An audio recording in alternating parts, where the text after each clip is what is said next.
Welcome to our Modern Miracles gathering. Always a warm welcome. My name is Reverend Lisa Windsor, and I'm so thankful that you're here. If you are listening or watching the recording, and I just want to say that we practice the art of divine timing. And so you are listening to this in perfect time, and you are here present with us in spirit. And so welcome. Yeah, we're studying A Course in Miracles, and this year for our Monday evening gatherings, we are focusing on the 10 characteristics of God's teachers. And it's actually been a lot of fun going through these characteristics. They are listed in the Manual for Teachers. And at Modern Miracles Academy, we teach a minister training. And so it's so applicable to all of us who are studying this course and opening up to being miracle workers and teachers of God, that these attributes, these characteristics are a part of who we really are as God created us. And this month, we are blessed to be studying and practicing and deepening in the theme of joy. Our theme is joy this month. So happy about that. Our theme is ego pain versus the Holy Spirit's joy. Okay. It was very interesting. So I'm guided towards different topics for our themes each month. And when I came to this topic, I thought, oh, okay, well, I'm going to be talking about the ego. We're talking about ego pain and the Holy Spirit's joy. But as I was preparing and just reading the quotes and just kind of feeling into the material, I thought, no, I'm mostly going to be talking about the spirit of joy. That's what it seems. It seems to be the theme with all the things. So I'm going to start a little bit around the ego and the contrast. But I feel like we're going to talk a lot about joy tonight, which again is the message that I received, which I absolutely love. So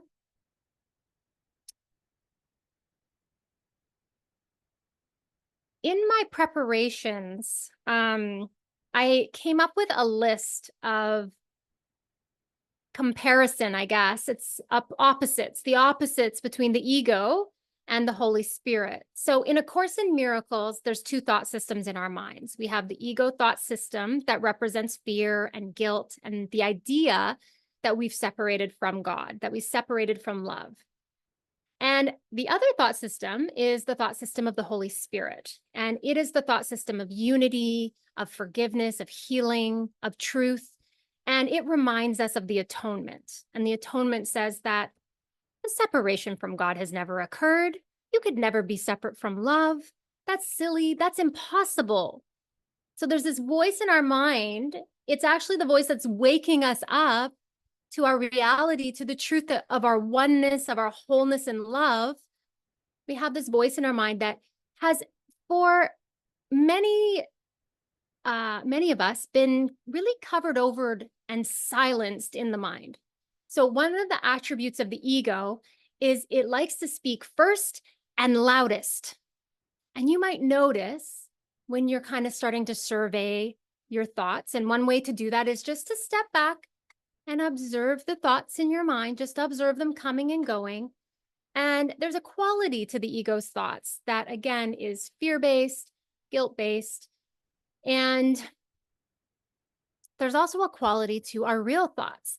And kind of interesting, at the beginning of my journey with A Course in Miracles, it really wasn't about the Holy Spirit's thought system as much as it was about addressing the incredible takeover, or what was populating my mind in terms of my thinking, was that the ego thought system was running rampant in my mind. I didn't really know too much about the Holy Spirit thought system, except that the Course said that there was another thought system in my mind. Perfect. I was so excited to hear that. It was amazing. I was like, okay, these aren't my real thoughts. I don't have to hold on to them. I don't have to buy into them. But that's kind of was my experience, is that every time I looked in the mind and looked at my thinking, it was just full of these fear thoughts. And so that was actually really helpful because when A Course in Miracles describes the ego and the way that it thinks, it describes it quite well in the sense that almost immediately I could identify, well, that's the way, that's my thinking mind. That's what's going on in my mind. Like if I'm being honest, when I look at the contents of my mind, if I look at what's going on in my mind is full of racing thoughts. The thoughts are often conflicting. The thoughts are often worry thoughts, fear-based thoughts, stress thoughts. The thoughts are often those of trying to control, right? Trying to control my life, trying to plan my life, trying to have a handle on things. And so A Course in Miracles comes along and it describes this as the ego thought system. Well, one of the things that it points to is it says, when you follow the ego, you end up miserable. When you follow that line of thinking, you end up feeling miserable. And when you follow the Holy Spirit, you end up joyful. Like it contrasts that. It says that's the difference, is one leads to misery and the other thought system and line of thinking and state of mind leads to joy. I think that's why we're talking about this tonight. But before we can get to the joy, we have to identify and call out in the open what is going on in the mind.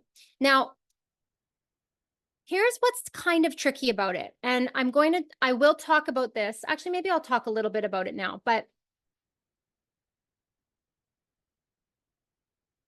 the ego, in order to exist, can't just paint a world of misery, right? We wouldn't buy into it. We wouldn't keep our mind and our attention there.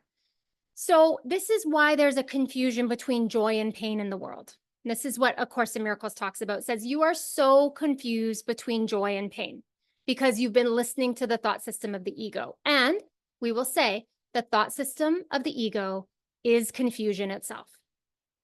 But when we get into the thought system of the ego, it doesn't just present us with pain. It presents us with opposing forces. It presents us with opposites, dualism, right? So it has its idea of pain and it has its idea of joy. It has its idea of joy. It has its idea of misery. It has its idea of happiness. It has the contrast within that. The problem being is that the ego's idea of joy, the ego's idea of happiness is always tied to something temporary. Okay. So that is why underneath what we would call in the world something joyful, something happy, there's actually sadness. There's actually misery underneath what is given us as the happiness and joys of the world, because nothing lasts. It doesn't last. It's all just temporary. And if we're honest, that's hurtful, because what we do is we work so hard to come up and have experiences of joy and happiness in the world, and then we seem to lose them, right? It seems so intermittent. There seems to be so many gaps between our happiness in this world. So when we start to learn about the Holy Spirit and we start to learn about God as being perfect love, such a different picture is painted. And it's speaking of a joy that is eternal. It's speaking of a joy that is not based on anything of the world. Right? It's speaking of a joy that is a joy that has no cost. God's joy has no cost. And here's when it says, and this joy you cannot find here. You cannot find this joy in the world. Okay, so this is, yes, okay, so this is where we're going to lead to our next point. So one of the things that we want to admit as we're coming into this space is that I think our most effective admission would be to say, I don't understand joy. And the Course is telling us you are confused between pain and joy. So to admit that there's confusion there. And then A Course in Miracles says, the Holy Spirit is the spirit of joy. And he's the one that is going to take us on this pathway to teach us the difference between pain and joy, that we cannot teach this to ourselves. So all we really have to do when it comes to the ego is admit that there's an ego thought system running in the mind. Logically, we're learning that if we follow and we listen to the ego, it leads us to misery and pain. So that here we go, we don't want that anymore. We don't want to suffer, and we don't want that misery, and we don't want that pain. So here's that list that I was speaking about. Just even like, you might want to close your eyes and just listen to the list of like what the direction is when we follow the ego thought system. This is our experience: fear, chaos, misery. Everything we follow, it has a cost to us. Imprisonment, illusions. Everything is temporary and limited. This is where we sleep. We feel and are engaged in conflict. We weep and we suffer. We feel guilty and confused. We feel constricted. And this is the thought system of death. In fact, in A Course in Miracles, it says, living is joy, but death can only weep. So life is joy. That's towards the thought system and the state of mind with the Holy Spirit. So it's really important that we start to pay attention to the thought system that's running, because this is the outcome that comes from thinking this way. And none of us want to suffer anymore, and none of us want to be miserable, and none of us want to weep. We don't want to be there. We just didn't know, and maybe don't know, how to get ourselves out of that. And A Course in Miracles says you cannot get yourself out of it alone. You have to invite the Holy Spirit as your guide to bring you into alignment with what is true. So here's the result of what it's like to follow the Holy Spirit and those thoughts in the mind. Joy, peace, happiness. There's no cost, only gain. Freedom, truth, love. Everything is eternal and limitless and expansive. Here we are awake. Here we feel peace. There's laughter. There's healing. We know our innocence. We have clarity. This is life. This is the thought system of life. Living is joy, but death can only weep. Living is joy. So, A Course in Miracles, again, our teachers know we cannot distinguish between pain and joy, but what we are told is that if we link up with the Holy Spirit as our guide, he will unwind us from the pain, and he will clear out the clutter and confusion, and he will bring us on a path of joy. He is literally the spirit of joy. It's literally a quote. The Holy Spirit is the spirit of joy. Chapter 5. He is the spirit of joy. If you knew that in every moment you were choosing between the spirit of joy and the teacher of pain and misery, we wouldn't even have a question about what we would choose. So we know that there's confusion, right? We know in our experiencing that there's confusion, and the Course speaks to this. It speaks to that confusion. It even says here, no one learns from experience. Let me say that again. No one who learns from experience, from experiencing, right? That one choice brings peace and joy, while another brings chaos and disaster, needs additional convincing. But let me just emphasize from that quote, it says, no one who learns from experience. Right now, we're talking about theory. We're talking about the ego's pain and the Holy Spirit, the spirit of joy. Theoretically, that's not how we get to joy. We learn through experience, and that experience informs the direction we want to take. We learn through experience, which becomes overwhelmingly convincing that all we want is God, his thought system, which is the thought system of the Holy Spirit. We are on a path, the path of joy. That's the direction. So we love the ideas, don't we? We love the ideas. The ideas are what keep us connected. They keep us coming back for more. But what we really want, the deep desire, is the experience. We want the experience, and the experience comes through thinking the thoughts, calling upon the Holy Spirit, and letting him be the teacher of joy in our minds. So I'm going to just share. Yeah, I'm just going to emphasize this with a quote. So it says here, what is joyful to you is actually painful to the ego. Okay? What is truly joyful to us is painful to the ego.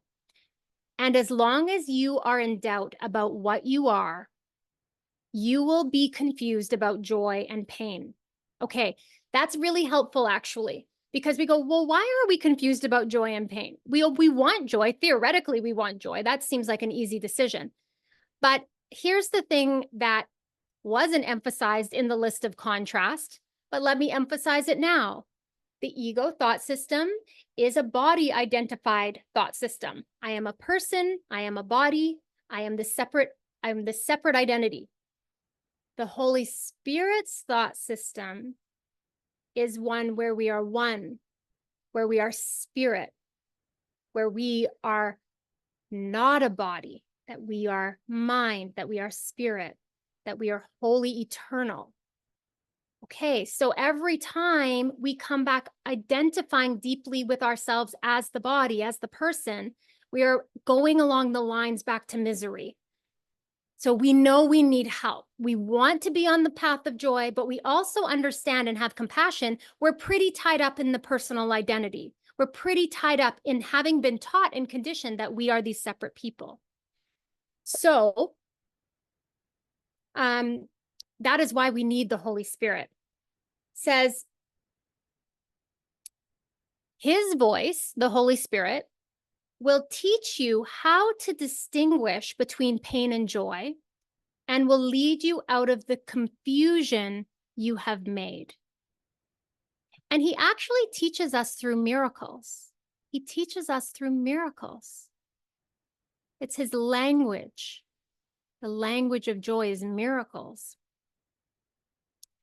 Jesus says this, I am teaching you to associate misery with the ego and joy with the spirit. Okay, he's teaching us that. He's starting to teach us. As we get in touch with him, he is on this track teaching us. And here's another thing about the ego. The ego is afraid of the spirit's joy, okay? Because once you have experienced it, you will withdraw all protection from the ego and become totally without investment in the ego's fear. So this is very important, and it kind of is deep because it's sort of towards the metaphysics of A Course in Miracles. But I think the easiest part to remember is that the only way that the ego exists is that we give it our mind's power and attention. We infuse the ego thoughts with the power of our belief, and so it is. The ego says you are a body, you are the separate person, you are alone in the world, you need to survive, you need to take care of yourself. and we believe those thoughts, that becomes our perception and our reality. It doesn't mean that it's true reality, but that's what we experience. So you can see that as we start on this new track and we start to withdraw our focus off the ego thoughts and over to the Holy Spirit, the ego can get quite vicious, because as we withdraw the power of our mind, that's how it gets undone and dismantled. And we now draw our attention over where the mind actually wants to naturally go. You guys, the mind wants to naturally go towards joy. It wants to naturally go that way. We have this kind of addiction to guilt and stuff, but it gets undone, and then the mind just naturally goes in the direction. Its natural direction is joy. And the ego never wants us to wake up to that. It doesn't want us to be, it doesn't want our investment there. It needs our investment in its sphere. And it's very sneaky. That's why we join together. And that's probably why we meet once a week, at least, to remember together. The ego is relentless in trying to captivate us, to distract us away from the spirit of joy in the mind. And so we are here remembering together that only we in our own mind can choose between the Holy Spirit and the ego. No one can come into your mind and make that choice for you. No one. And so we are here encouraging each other, cheering each other on, feeling so just encouraged, really, to make that choice together. Okay, so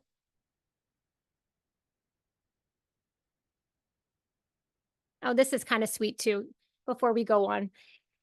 When the ego was made, God placed in the mind the call to joy. So when the ego seemed to be made, his answer was the Holy Spirit, which is the call to joy. The call is so strong that the ego always dissolves at its sound. The ego dissolves at the sound of the call to joy. And so we're making that decision together. Holy Spirit, we choose you. We choose you and your joy and this pathway of joy. We listen, we follow, we're willing. Okay. Couple more things about the Holy Spirit. Okay. This is really sweet too. So it says here that the Holy Spirit teaches you the difference between pain and joy, which also means that he teaches you the difference between freedom and imprisonment, right? When we go on that pathway to joy, it's a pathway to freedom. What we don't recognize is that the ego imprisons the mind. It constricts us, it limits us, it separates us. Our mind is naturally eternal, limitless, abstract, and free. So when we listen to the Holy Spirit, our minds are freed, our hearts are freed. We are freed from the misery and the fear of the ego. And he says here that the Holy Spirit's curriculum is never depressing. It is a curriculum of joy. So that's another thing about when we join with the Holy Spirit and we start to hear his message, his consistency, his love, his compassion, his clarity, we start to recognize his lessons are loving, they're peaceful, they're joyful, they're consistent, they're holy. I'm not sure where you're at in terms of your observation of the ego as the teacher, but the ego has other attributes, and it is definitely not a curriculum of joy. The ego teaches through such harshness, through punishment, through loss, through pain. That's the ego's dictate. That's the ego's dictate. So this leads me to this other quote, which I love. The Holy Spirit offers you another promise, and one that will lead to joy. For his promise is always, seek and you will find. And under his guidance, you cannot be defeated. You cannot lose. So this contrasts beautifully with the ego's dictate, seek and do not find. The ego that's what it lives by. The ego tells us, seek for love and never find it.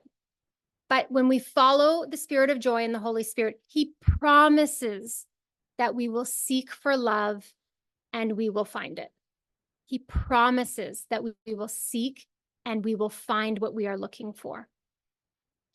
And many of us are here because we have grown weary looking in the world for fulfillment, looking for that satisfaction, looking for joy and happiness, looking for something reliable and consistent. It's not found in the world. It's not found in the world. Again, joy is eternal. The God's joy is eternal. It's not given and then taken, given and then taken. Joy has no cost. Joy has no cost. And you can't find joy here in the world. Okay? It says here, there is no joy that you can seek for here and hope to find. The good news is that Jesus doesn't leave us there. He says, I'm going to give you a different direction. He says, you've been directed outward externally to the world, looking and seeking and not finding. He says, because it's not there. You're not going to find it there. In fact, the ego makes sure, seek and do not find. And the ego always has us seeking outside ourselves. The ego's terrified of us looking within, because when we turn within, we find what we're looking for. So Jesus and the Holy Spirit are saying they're calling us. That call for joy is a call inward to that light that we celebrated in our opening prayer, that light that enveloped us. It's a call inward to God's joy, to his eternal joy, to the thoughts of God. So this is the joy that is part of our characteristics as God's teachers, that we're in touch with that eternal joy. And we talked about that in our last call, about that there's a fountain of joy that we have within us, that we can imagine that there's this beautiful, eternal, abundant, ever-flowing fountain of joy that we can be in touch with and we can connect with. And it overflows. It just overflows and overflows. But we have to draw our attention out of the world and out of the ego and out of those thoughts and back and call the Holy Spirit. Lead us to our fountain of joy. Show us the way. We need your help. We've been so confused. Okay, so the other thing is kind of the last part. This is just heart. This is at this point, this is just so heartfelt. That's how I feel about it. Here's some heart stuff I want to share. The mind that serves the spirit. Okay, let's just go over that before I keep going. The mind either serves the ego or it serves the Holy Spirit. Okay, that's by our decision. We put our mind in service of the ego and it teaches us fear and separation. We put our mind in service to the Holy Spirit. It says the mind which serves the spirit is at peace and filled with joy. The mind that serves the spirit is at peace and filled with joy. Its power comes from spirit and it is fulfilling happily its function here. We have a function God would have us fill. Our function is happiness. Our function is joy. So, but to experience our function, to be in that alignment, we have to give our mind to the service of the Spirit. When we first turn towards the Holy Spirit knows we have undoing to do. It knows we need to heal. It knows we have to forgive. It knows we have to go through a healing process. Miracles are natural, but purification of the mind is necessary before we can be in the spirit of joy consistently. And so the Holy Spirit meets us right where we are and where we believe we are and starts to take us down this moment to moment beautiful pathway of healing where we undo from our grip on that misery, on that grip on the ego, and we open to the path of joy, which is our inheritance. Joy is our inheritance. That was our last class. Joy is our inheritance. Okay, so there's another, there's a lesson. I think it's a lesson. It says, God's peace and joy are mine. God's peace and joy are mine. Again, they are our inheritance. And one of the things I've been emphasizing this month is you have to claim your peace and you have to claim your joy. So even in your own mind, take a moment right now and say to yourself, God's peace and joy are mine. Say that in your mind.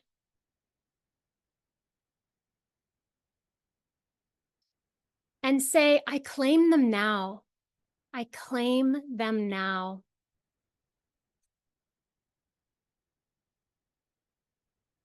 And the Holy Spirit says, today we will accept those gifts, knowing they belong to us, knowing they belong to us.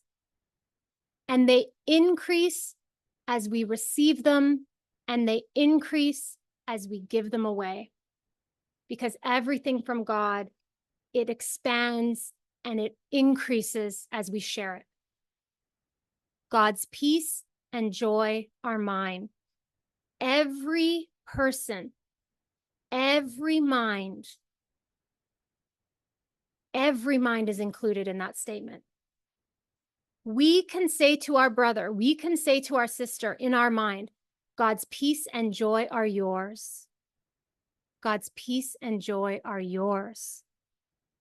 God's peace, when we have forgotten, right? That's what we do for each other. That's we gather and we claim our peace and joy and we remind each other, Patty, God's peace and joy are yours. Cindy, God's peace and joy are yours. Shauna, God's peace and joy are yours. Chaz, God's peace and joy are yours. Linda, God's peace and joy are yours. God's peace and joy are mine. All together, all of us. So as we go out into the world, as we go back through into our lives, we have this blessing that I encourage us to take with us. Whether we wake in the morning and remind ourselves, we claim our joy, God's peace and joy are mine.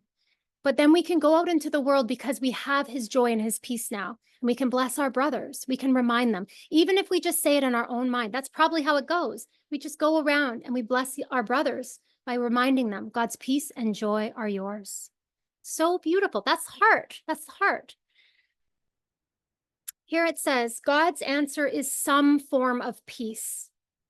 All pain is healed. All misery replaced with joy. All prison doors are opened.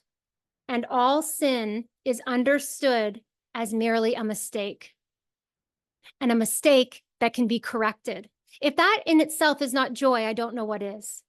That all sin is merely a mistake and all mistakes can be corrected. That is the joy of the Holy Spirit's curriculum.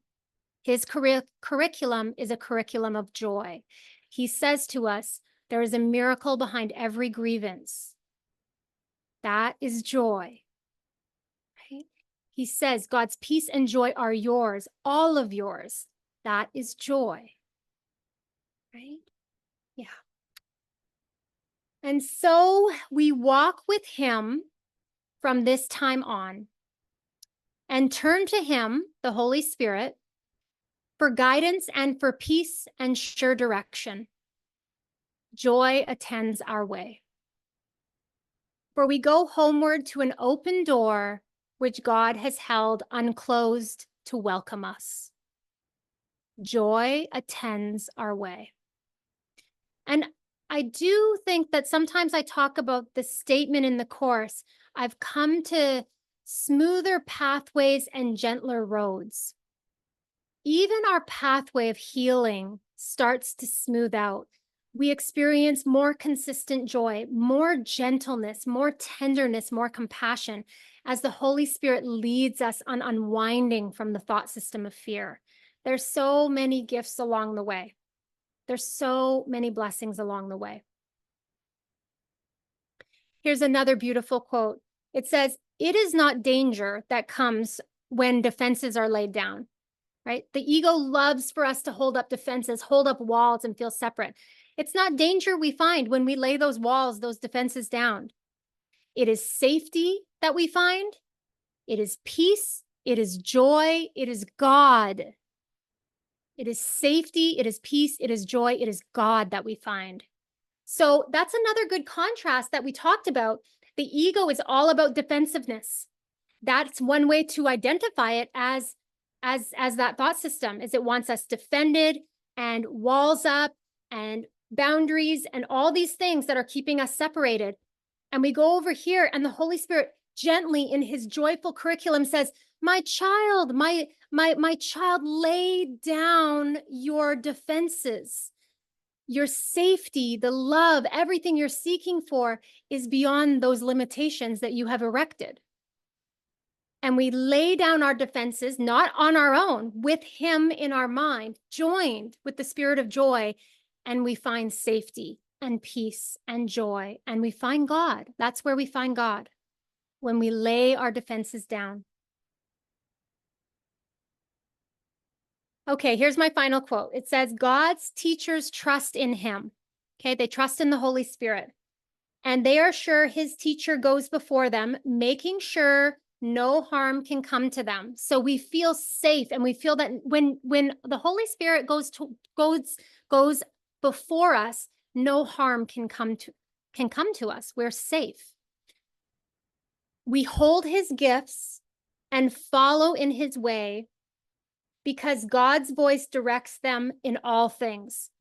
We hold his gifts, we follow in his way, we are directed in all things. Joy is our song of thanks.